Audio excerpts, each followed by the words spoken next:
Hi, I'm Engineer Sunil Gambhir with another wonderful DNA with another beautiful question in a beautiful day.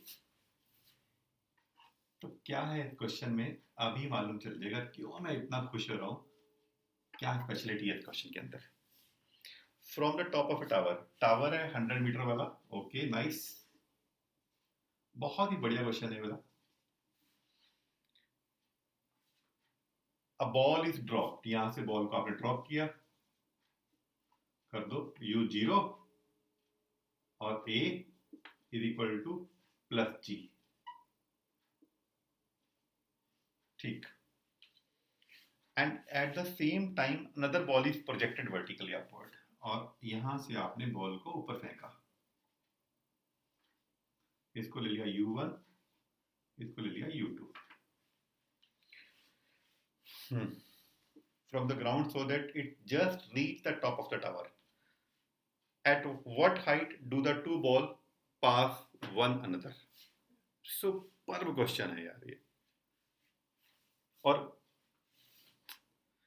Due respect for every book, maximum book ने इसकी Maggi बना दी है question की. इतना easy question है यार. तुम उसको प्रॉपर कॉन्सेप्ट से सॉल्व करो. पता नहीं क्या कुछ कर दिया, समझ ही नहीं आता. और आज गारंटी है जो मेथड मैं अभी देने वाला हूं आपको, मैं कभी नहीं भूलोगे और सबसे पहले करके दिखाओगे टीचर को भी यार. देखो जरा. तो बॉल को आपने ऊपर फेंका है, तो सबसे पहले इस बॉल की वेलोसिटी निकालते हैं.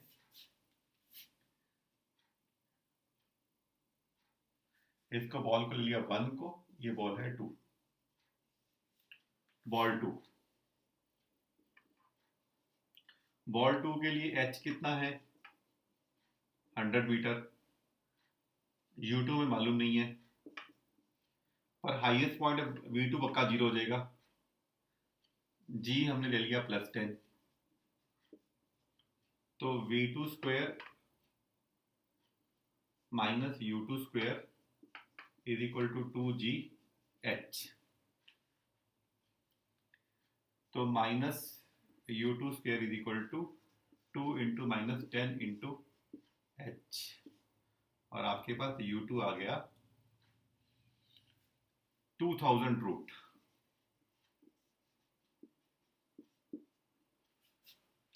यस. तो अब आप इसको ऊपर फेंक रहे हो 2000 मीटर पर सेकेंड से. क्वेश्चन ये है कि दोनों बॉल कहाँ मिलेंगी. ऐसे ये ड्रॉप हो रही है ऊपर वाली बॉल और ये नीचे से ऊपर जा रही है. कहाँ मिलेंगी दोनों बॉल्स. अब देखो इस क्वेश्चन का कॉन्सेप्ट चेक करते हैं.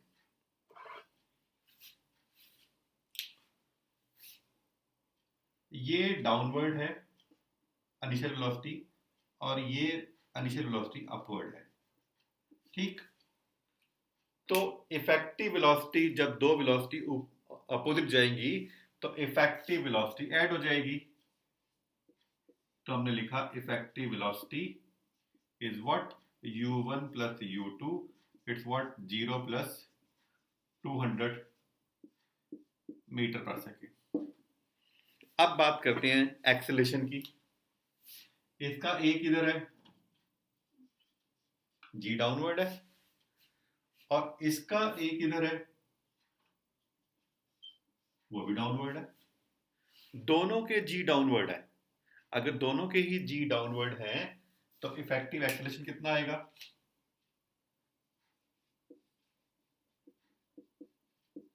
अगर इसको मैंने a1 ले लिया, इसको a2 ले लिया, it's what a1 minus a2. क्योंकि दोनों ही सेम डायरेक्शन में है ना. जब दोनों सेम में होंगे तो सब्ट्रैक्ट होगा. तो g माइनस g 0 हो गया. अब दोनों ने मिलके हाइट कितनी कवर करनी है? It's a super method. 100 meter. Velocity आपके पास है, एक्सेलरेशन आपके पास है, h आपके पास है. तो h कितना हो गया? u effective into T plus half a effective into T square. h कितना है? 100. u इफेक्टिव है 200 2000. t ये तो 0 ही है. तो t आपके पास आ गया 100 अपॉन रूट 2000 सेकेंड, इतने टाइम के बाद दोनों बॉल मीट कर जाएंगी। इसी मेथड से क्वेश्चन को करो। आप एक बार बुक वाला मेथड चेक करना, फिर इसको चेक करना। It's simple. क्या, पहले इफेक्टिव वेलोसिटी निकाल लो, फिर इफेक्टिव जी निकाल लो या इफेक्टिव ए निकाल लो। इफेक्टिव एच हमारे पास है ही है हमेशा, तो आपने टी निकाल दिया, इतनी देर में मिलेंगे। अब हम निकाल लेते हैं at what height do the two balls meet. तो मान लेते हैं कि ऊपर वाली हाइट, ऊपर वाले यहां से h1 हाइट के बाद ही मीट कर जाता है।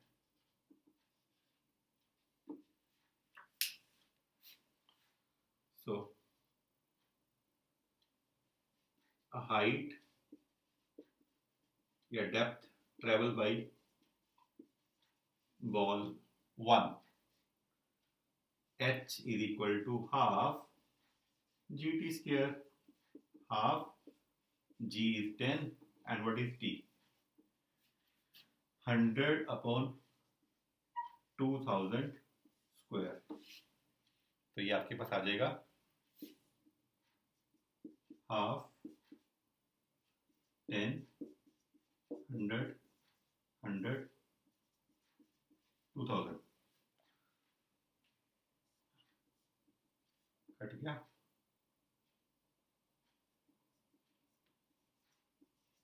25 मीटर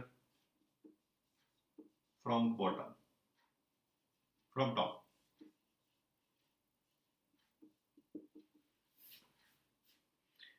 ऊपर से 25 मीटर नीचे जब ट्रेवल करेगा, 25 meter from top, 25 meter from top, जब ऊपर से ये 25 मीटर नीचे आएगा, इट विल मीट। जल्दी से क्वेश्चन को फिर चेक कर लेते हैं एक बार। हमारे पास उसने कहा कि नीचे से बॉल को फेंका है ताकि वो जस्ट ऊपर तक पहुंच पाए। तो सबसे पहले हमने नीचे वाली बॉल की वेलोसिटी निकाल ली। वो कैसे निकाली? h 100 मीटर है, u2 दिया हुआ है, g दिया हुआ है, आपने सिंपल सॉल्व करके आपने निकाल लिया इसको। u2 आ गया 2000 मीटर। अब दोनों बॉल को इकट्ठे चेक किया आपने। ऊपर वाली बॉल ड्रॉप हो रही है, नीचे वाली बॉल की वेलोसिटी है रूट 2000, तो दोनों की इफेक्टिव वेलोसिटी हो गई 0 प्लस 2000। ऊपर वाले बॉल की a प्लस जी है, डाउनवर्ड है, नीचे वाले बॉल की भी a डाउनवर्ड, जी डाउनवर्ड ही है, क्योंकि अर्थ दोनों को अट्रैक्ट कर रहा है, तो इसलिए इफेक्टिव एक्सेलरेशन 0 हो गया। दोनों बॉल मिल के 100 मीटर ट्रेवल कर रही हैं। अगर ये टावर है, ऊपर वाली बॉल नीचे गिर रही है, नीचे वाली बॉल ऊपर गिर रही है, दोनों बॉल मिल के 100 मीटर ट्रेवल कर रही हैं। तो effective height is what 100 meter, h is equal to u e t plus half e a e t square. तो आपके पास यहां से t आ गया। जैसे ही t आया तो आपने ऊपर वाली बॉल कितने ट्रेवल करेगी उस टाइम में हमने निकाल दिया, h is equal to half g t square, 25 meter from the top, definitely 25 meter from the top, 75 meter from the bottom. Nice question ना। अच्छा, ऐसा ही क्वेश्चन आपको दे रहे हैं क्विज के लिए, और वो रही क्विज ये। Best wishes, bye bye. Okay, now the quiz of the previous DNA. Two trains, each of length 100 meter, are running parallel.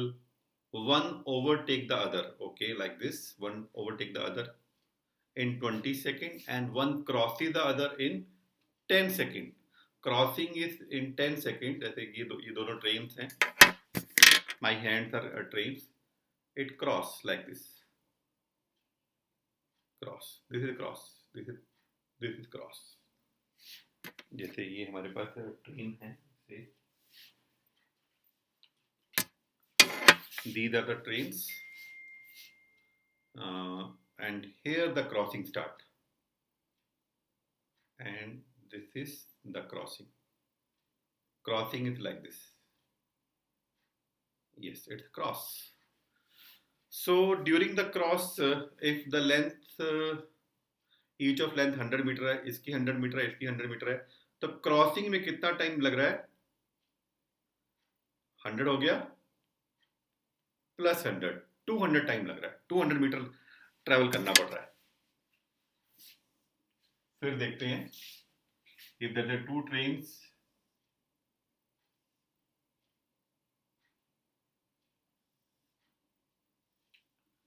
हैं, तो कितना डिस्टेंस ट्रेवल करना पड़ रहा है क्रॉसिंग में। यहां क्रॉसिंग शुरू हुआ, ये 100 मीटर हो चुका है और ये 100 मीटर और हो गया। इट इज व्हाट दिस, यहां से शुरू हुआ 100 एंड देन एक्स्ट्रा 100, तो 200 meter is distance travel for overtaking is what? Length of two trains। तो वो कितना हो गया? 100 plus 100 means 200 meter. Okay, you have to find velocity of two trains। Concept क्या है इस क्वेश्चन का? कॉन्सेप्ट ये है इसका, इफेक्टिव वेलोसिटी का कॉन्सेप्ट है। if velocity if two bodies are moving in the opposite direction with velocity v1 and v2, then the effective velocity is v1 plus v2।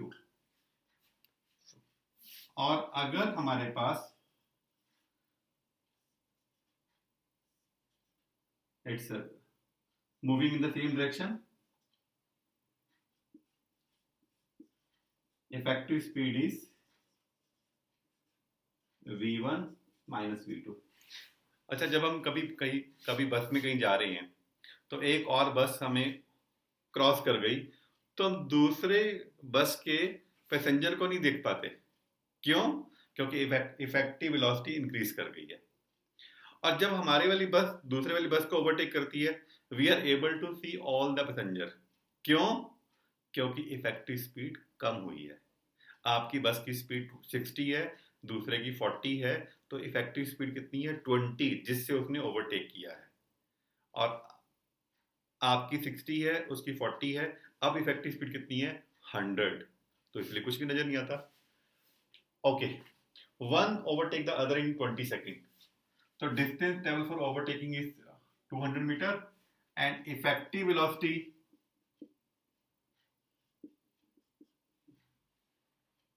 is v1 plus v2। हमने यहां पर suppose कर लिया v1 is velocity of first train and v2 is velocity of second train। तो effective velocity होगी v1 plus v2। अब हमारे पास v1 plus v2, ये आ गया हमारे पास स्पीड। डिस्टेंस कितना ट्रेवल किया? 200, और टाइम कितना लगा? 20।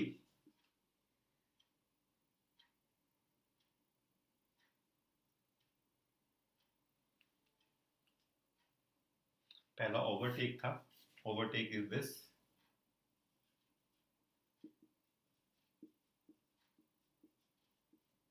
And this is cross. पहला केस कौन सा है हमारे पास? ओवरटेक। तो ओवरटेक में आ जाएगी वेलोसिटी माइनस हो जाएगी ओवरटेक, तो आ जाएगा हमारे पास 200 by 20 means v1 plus v2, v1 minus v2 is 10, right. अब हमने ये केस कर दिया आपने कौन सा? ओवरटेक का। Then distance travel for crossing. अब क्रॉस कर रही है, जब हम क्रॉस करेंगे तो कितना हुआ क्रॉस करते टाइम? It's 100 and plus 100, 200। तो distance travel for crossing is what? It's again same. चाहे ओवरटेक हो चाहे क्रॉसिंग हो, डिस्टेंस सेम ही जाने वाला है। Distance travel for crossing is what? Again 100 plus 100, 200। तो अब हमारे पास वेलोसिटी कितनी है क्रॉसिंग के टाइम? तो वेलोसिटी होगी v1 प्लस v2, वो कितना हो गया? 200, और टाइम कितना लगा? 10। तो v1 प्लस v2 आ गया हमारे पास 20, v1 माइनस v2 है हमारे पास 10, ऐड कर दिया, आपके पास 2v1 आ गया 30। तो स्पीड कितनी होगी एक ट्रेन की 15 मीटर पर second, and second train is having a speed, it means 5 metre